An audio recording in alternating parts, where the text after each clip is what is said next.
Hi, and thanks for joining me. I'm Alan from my narrowboat venture, and today I'm going to talk to you about my first narrowboating experience, or experiences.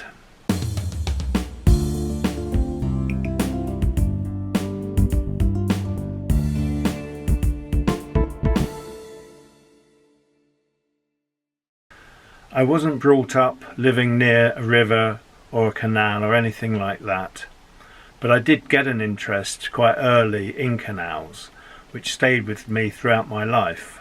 About 15 years ago, I did think that buying a narrowboat when I retired would be of interest to me, and I did quite a lot of research at that time, and I decided it probably wasn't the right thing to do. But things subsequently changed. More marinas got built, communications got better via the internet and so forth, and when I reviewed it 6 or 7 years ago, I came to a much different conclusion. Now, I'm talking about buying a narrowboat, but I've never actually been on one, not that I can recall anyway. When my children were young, I would have liked to have gone on a narrowboat holiday with them, but knowing the way I am and having 3 small children, I think I would have been rather nervy about it, and so it never happened. So what was I to do?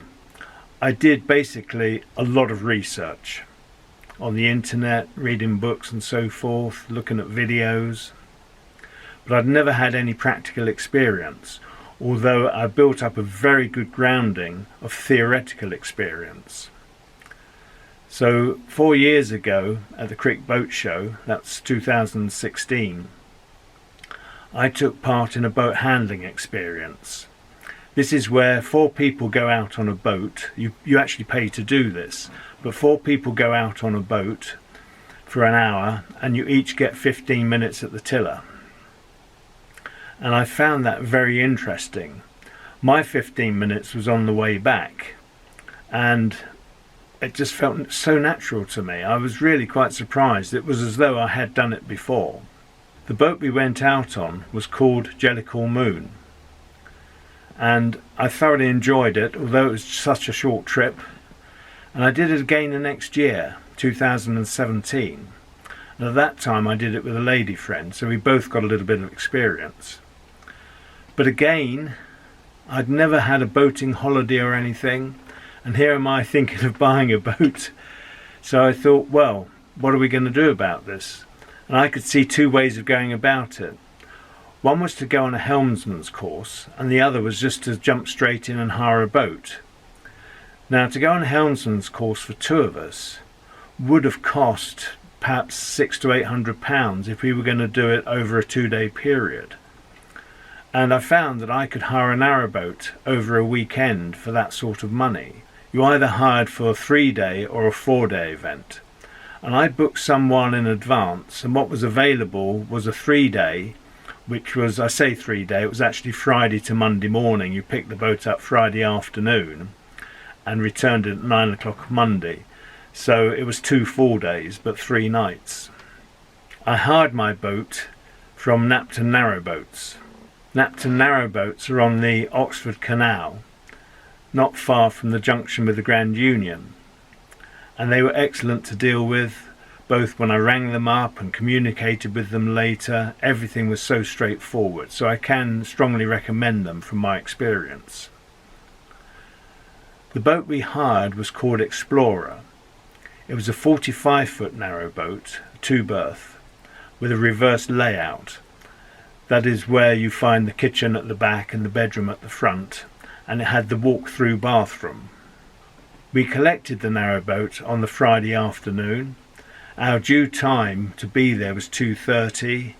We did get there a little bit earlier, and I think we were probably seen before our allotted time. We went through all the explanations of how the boat worked and so forth, and we eventually got away about 3:45. We actually hired the boat for the 3rd weekend in September, so the nights were already drawing in. And when we set off, we were asked whether we'd like someone to take the boat out onto the canal for us, as it was at right angles to the canal. But I said no, I'm sure we'll be fine. And we set off. It was a lovely afternoon, as I recall, really nice. The sun was shining, and away we went.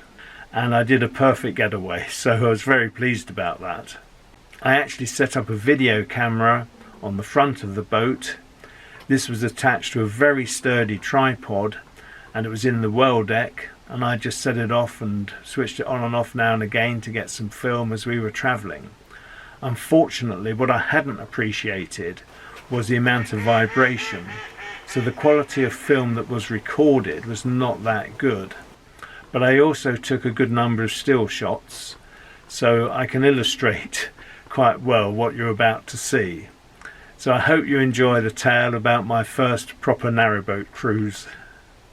Well, it's to be a weekend of experience, I have to say. Quite a few incidents befell us, not of our own making, I hasten to add.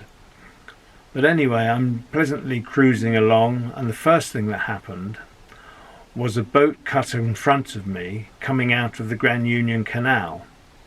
And it was suddenly there, and I had to stop, and stop quickly. And I achieved that very well. And I don't think my present boat would have stopped in quite the same way. I do struggle to stop my boat. But on this occasion, on the hire boat, it worked very well, and I stopped, and I thought, wow, that's good. I'm beginning to become a little bit of a boater. We were heading for Braunston, and on the way passed a few interesting narrowboats. Anyway, we carried on, and we decided to go through Braunston Locks. We weren't really sure how far we were going to get, because as I say, it was quite late when we left. Here you can see us approaching Braunston Turn, where you bear left to go on the North Oxford, and bear right to continue along the Grand Union Canal and go up to the Braunston Locks.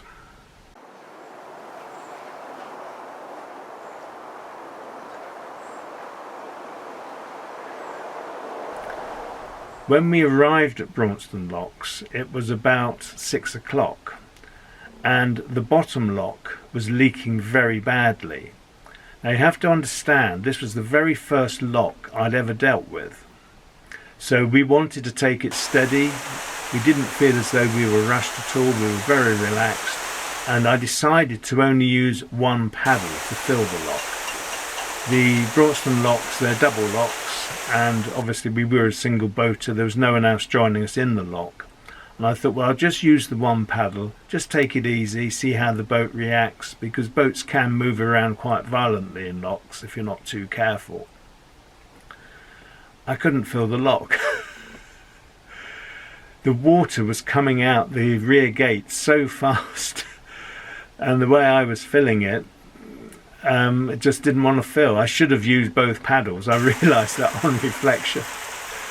But eventually we did get out of the lock. It was just beginning to rain, and the light was just beginning to fade, and we decided that we would moor up in the pound.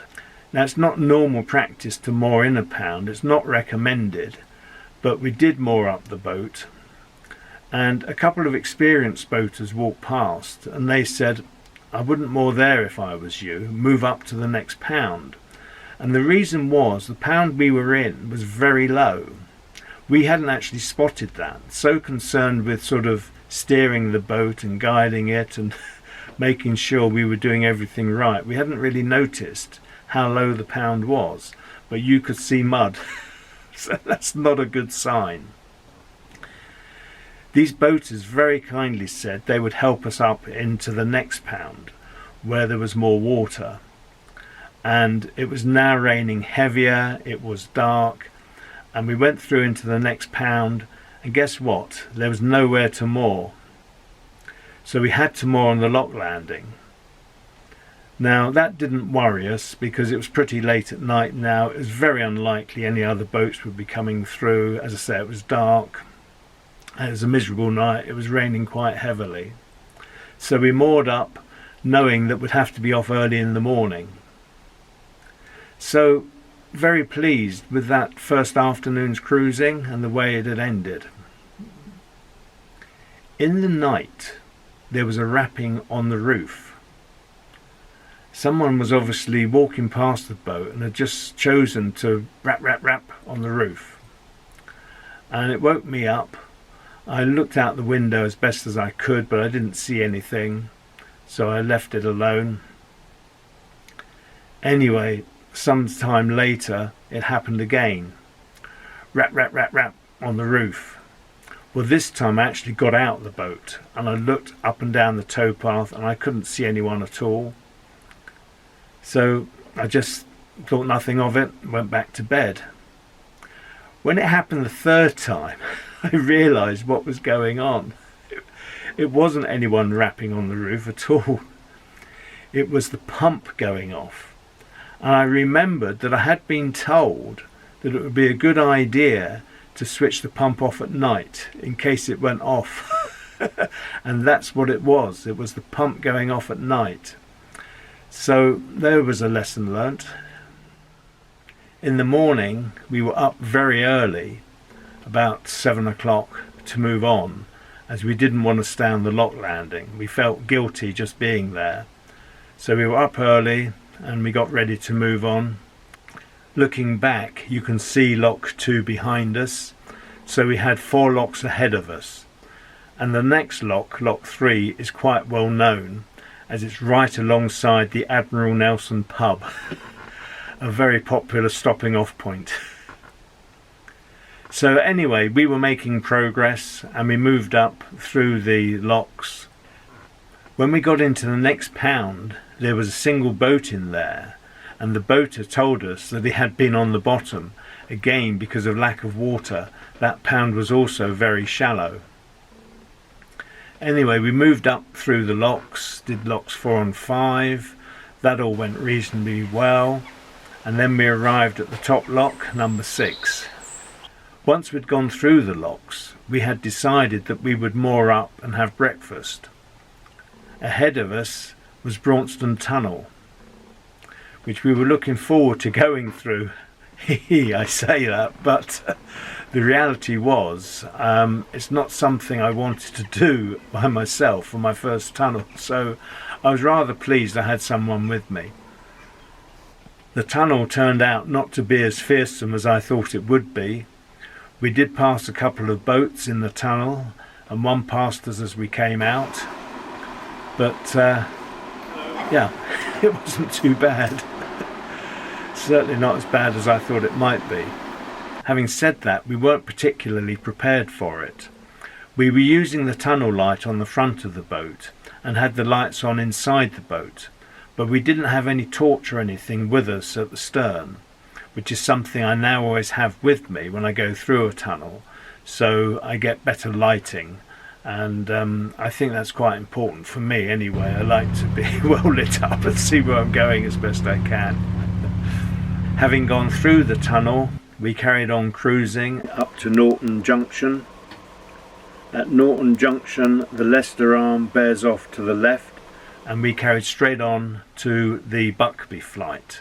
These are numbered 7 to 13.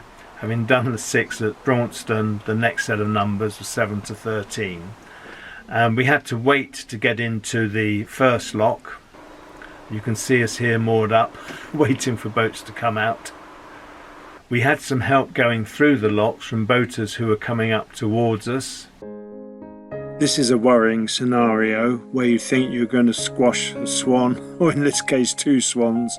Fortunately, we managed to avoid it. And at lock 9 we had an incident on the way back. I'll tell you about that a little bit later. That wasn't too pleasant, I have to say. But these things do happen. But as I say, I'll come back to that on our return journey. We weren't really sure how far we would get, but I had made a decision that we would try and get down to Weedon Wharf, where there is a winding point to turn the boat, and then we'd set back. Hiring a boat for a weekend like we did, with a late start on the Friday and having to be back at 9 o'clock on Monday morning, made it very difficult for us to know how far we were going to get, and or how far we could get, because obviously once you've reached your outer limit you need to turn and come back, and I had been told to run the boat at about 1100 revs as a reasonable sort of cruising speed. There is no speedometer on a boat. Everyone talks about 4 miles an hour. I think in reality you tend to do perhaps 2.5 to 3 miles an hour. But there's really no way of telling. You can use an app. I have tried that, but with limited success. But on this trip that wasn't even in my mind.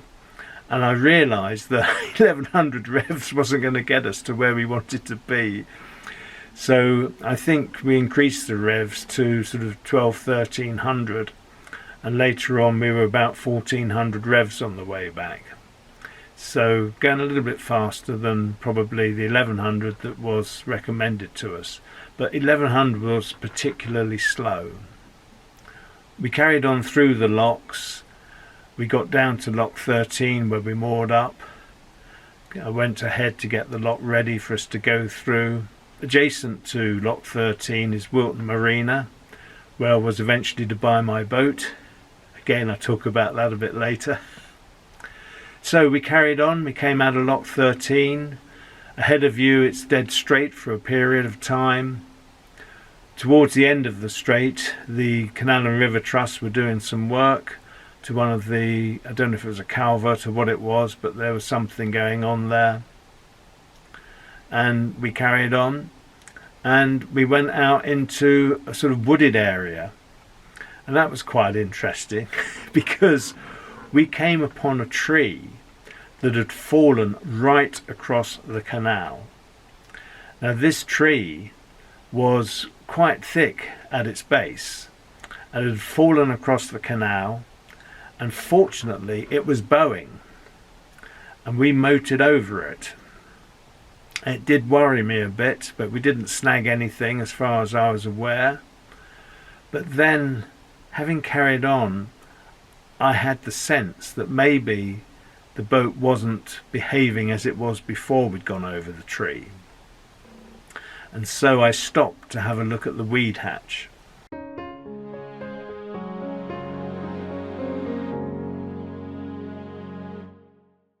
So remember, this is the first time I've ever been on a boat. Now I'm going into the weed hatch. But that was fine. We got the cover off and had a feel around. Couldn't tell any problem or anything. I think before we done that, we had actually put it into reverse. That was something I was aware of, that if you think you have picked up some vegetation or something, it's a good idea to stop the boat, give it a bit of reverse thrust. That can very often loosen any weed that has attached itself to the prop or around the shaft. But I did stop and I did check and I didn't find anything, and we just carried on without any problems. It was about 4:10 when we set off again, having dealt with the weed hatch. Quite pleasant. We passed a wharf on our right hand side and we carried on down to where we actually turned the boat. It was quite wide there. I do remember giving it perhaps a little bit too much welly as I put it in reverse. But managed to turn without any real problems. And then we started on our way back. So this was Saturday afternoon. It was about 4:45 now when we set on our way back.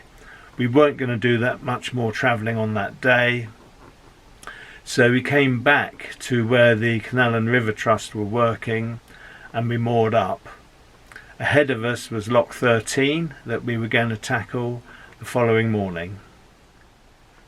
The next morning we set off about 9:30 to tackle Buckby Bottom Lock.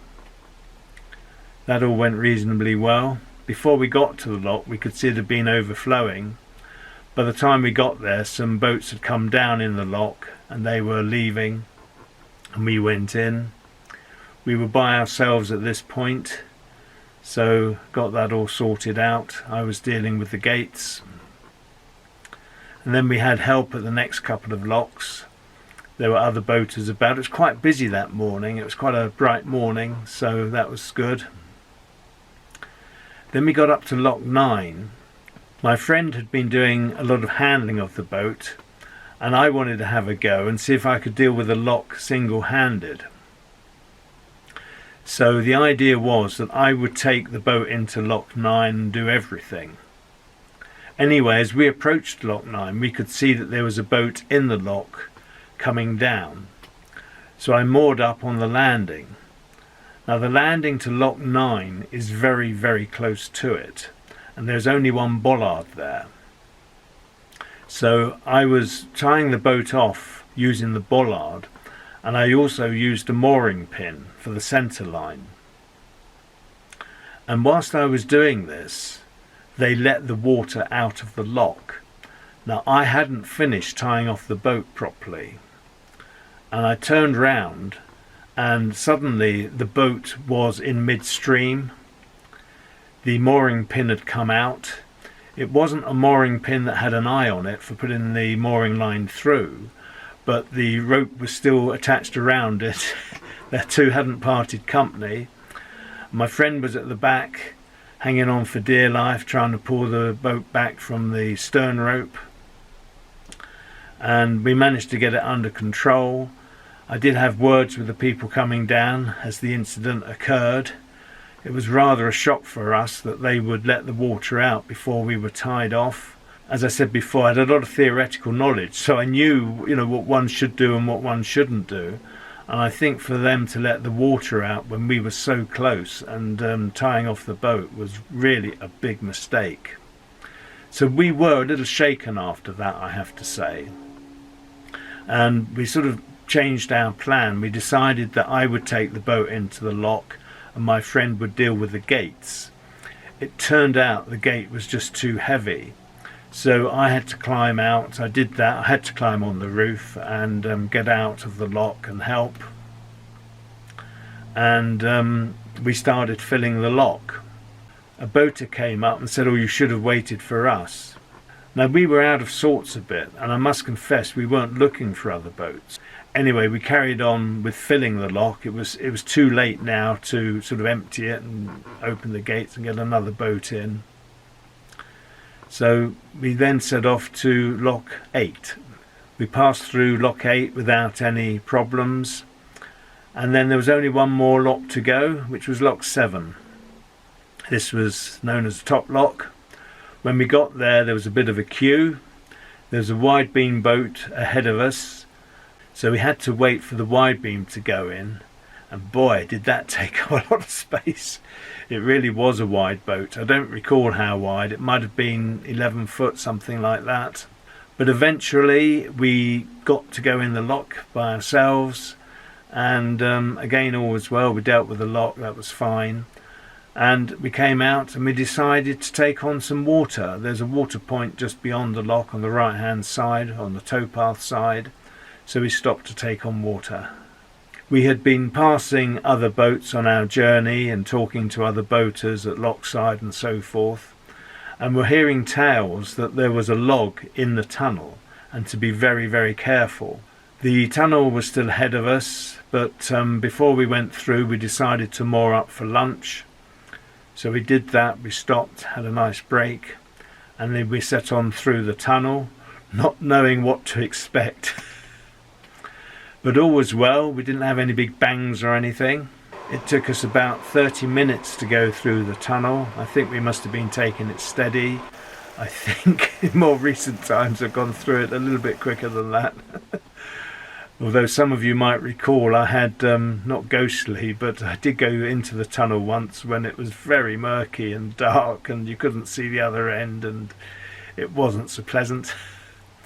But anyway, we went through the tunnel and we carried on right through up to the top lock of the Braunston flight.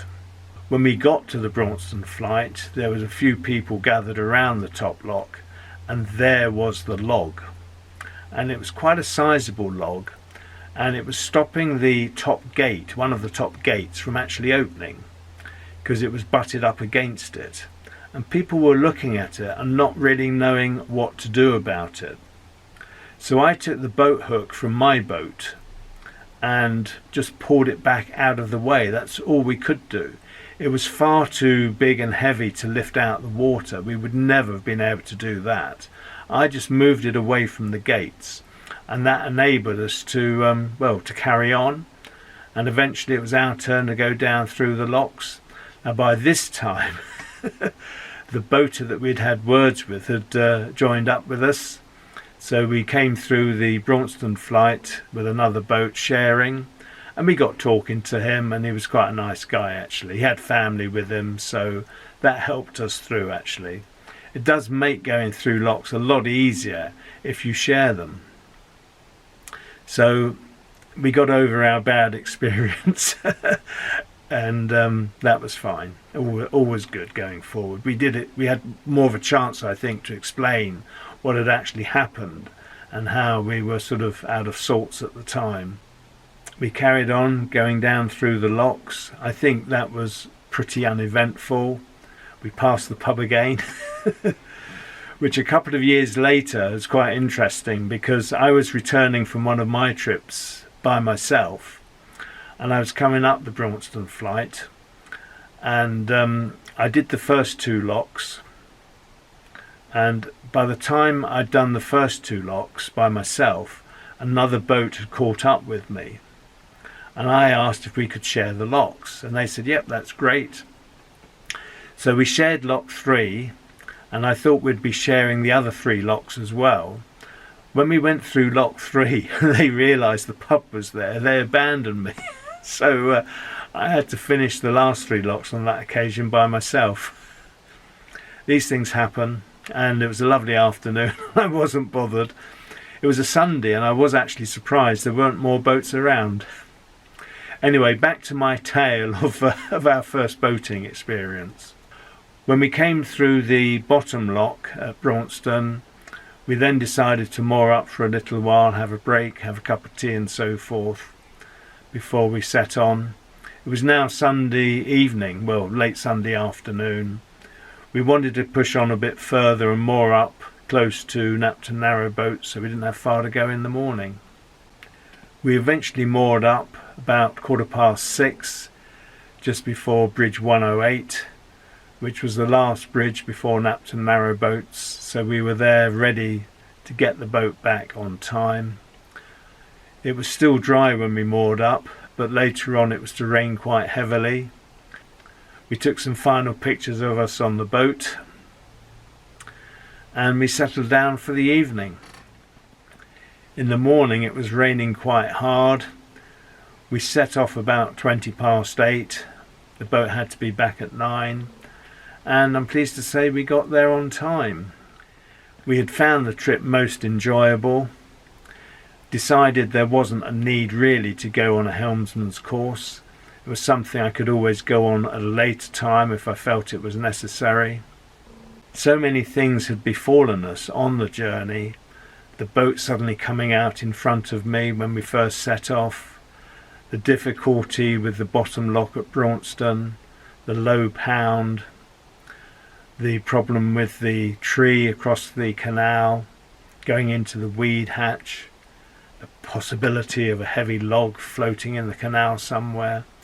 All these things were a good experience for us, and particularly the incident at Lock 9, which had unsettled us. The water should never have been let out whilst we were tying up. I think that was an important lesson for us to learn, to look out for other boaters. You should, of course, when you're going through locks, have an awareness as to whether a boat is coming up behind you or coming towards you, because you shouldn't empty a lock.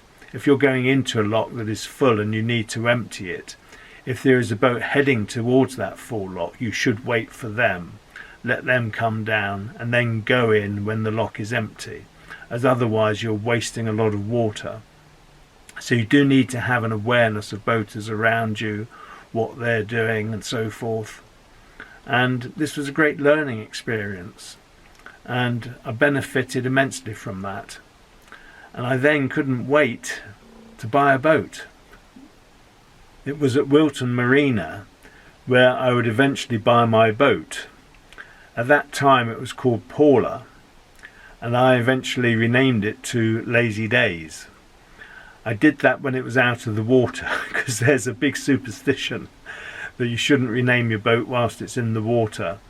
So when I had it blacked at Debdale Wharf, I took the opportunity to rename it.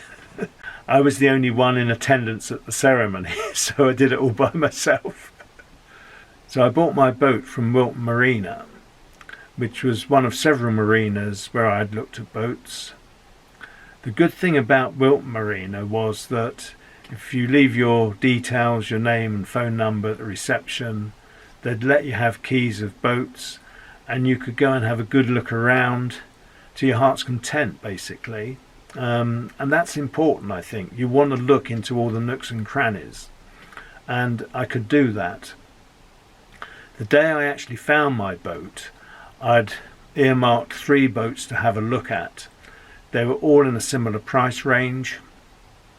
I looked at the one I thought would be of the most interest last, and as soon as I walked aboard, I knew it was the one to buy. I'm not going to go into all the details about that now. Perhaps I'll discuss that further in another video. But I was very pleased with the service I got from Wilton Marina and the work they did to the boat at the time. Well, I hope you've enjoyed that look back at my first boating experiences. I thoroughly enjoyed them at the time. The 2 handling courses were great fun. And then when I hired the boat, it was a good way of getting some experience of boat handling. And I needed to know whether owning a boat would suit me, and I found that it would do. So I've been very lucky that one of my dreams has come true. Many thanks for watching. If you haven't subscribed, please do so and click the little bell, because if you do, you'll get notifications when I publish future videos. I do appreciate all the support I get and the lovely comments, so please really do consider subscribing. All that remains for me to say is keep safe, take care, and bye for now.